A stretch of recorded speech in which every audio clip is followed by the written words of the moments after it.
All right, class. Sorry I can't be here today. I have to take my son to an appointment. But I refuse to just let a day slide by. There's too much about the human body that we need to know about. And time's running out.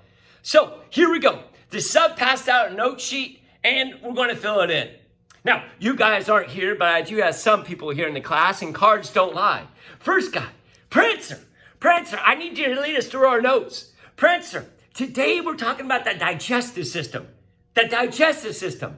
What happens to food when you put it in here and it comes out there?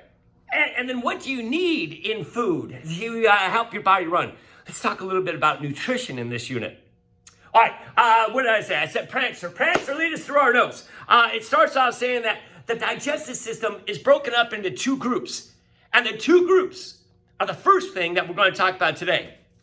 Today, we're going to talk about the alimentary canal.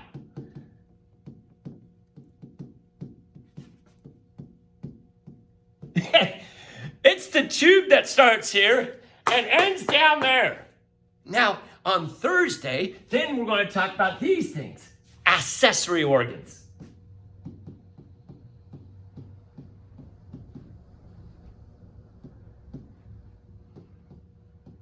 What are some other things, other organs that help out in digestion? All right, Prance, the next thing it says on our notes right there, it says alimentary canal. Oh, you're done talking? All right, well then we'll go to somebody else. I got Dasher. Next, it says alimentary canal, and then there's parentheses.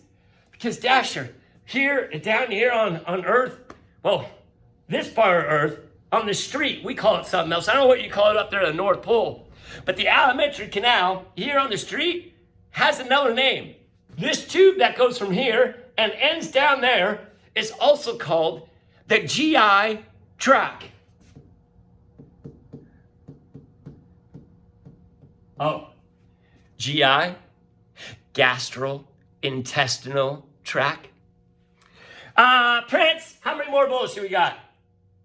3. All right. Well, first of all, Prancer, how long is it? How long is the tube that goes from here to here? Not bad. It's about 30 feet. It's about 30 feet long. Wow. It must do a lot of winding and weaving. From here to here, that's only about like 3 feet. So for every 1 foot it goes down, it's got to wind about 10 feet across. Where am I going, Prancer? Prancer, what's in it? Like what is it? It starts off at the mouth, and then where does it go? Okay. This thing called the esophagus. Okay, and then it goes to the stomach. All right. And then Prance, is it the small one or the big one next? You're right, it's the small. It goes to small intestine. And then it goes to large intestine.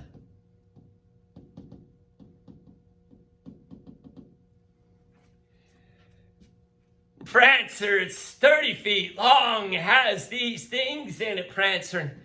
Prancer, what's the purpose of the alimentary canal? What's the purpose of the GI tract? All right. Good.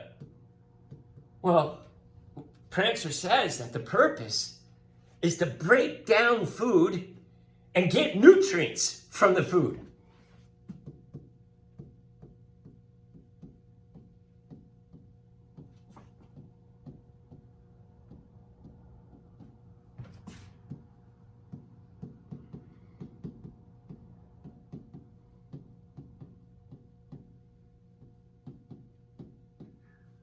Prancer, you did great.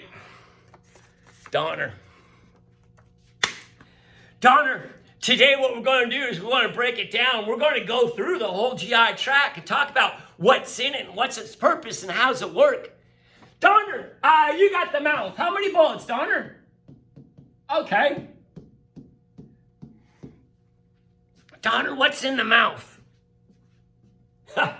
Now, Donner, don't say teeth, all right? Because teeth are considered to be an accessory organ. And we'll talk about them maybe next class. Donner, it all starts off with these things. I really don't want to talk about it, Donner. And it's the lips. Donner, I don't want to talk about it. Donner, there's these things here. Cheeks. There's the cheeks. Donner, I really don't want to talk about it. But maybe to understand it, Donner, can you think about something that doesn't have lips or cheeks? Like a duck. A duck doesn't have lips or cheeks. So, Donner, can a duck eat a banana? Oh, no, it can't. Since it doesn't have lips or cheeks, if it eats a banana, it's just going to go squirting out the side. So that's the purpose of these lips and these cheeks. Donner, there's another thing I don't want to talk about. Aha! Aha! Aha! It's hard. It's called the hard palate.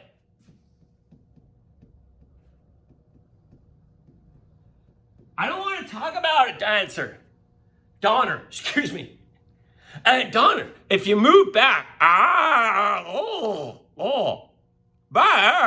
it starts to get soft.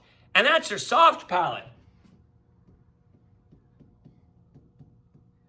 Donner, I don't want to talk about it. But Donner, I do want to talk about that thing hanging down in the back. The punching bag.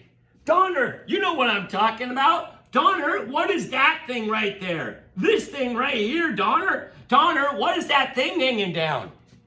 Donner, it's called the uvula.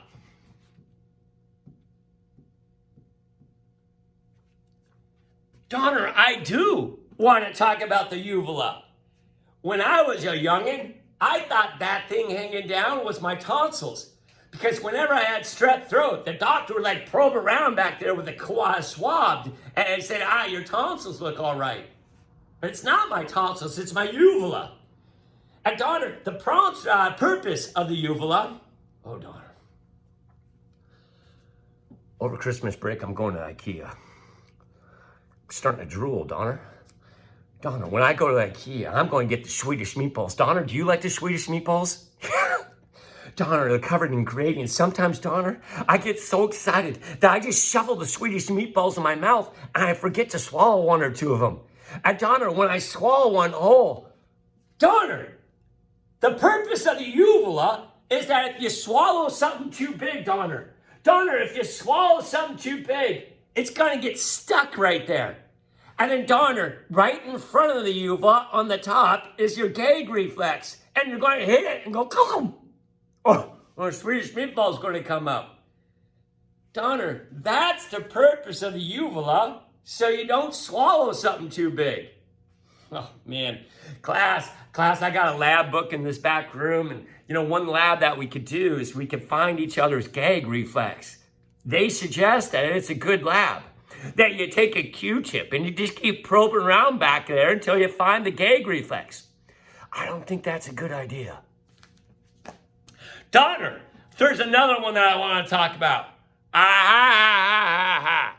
Right there, underneath your tongue. The thing holding down your tongue is called your frenulum. Don't write in black, Donner.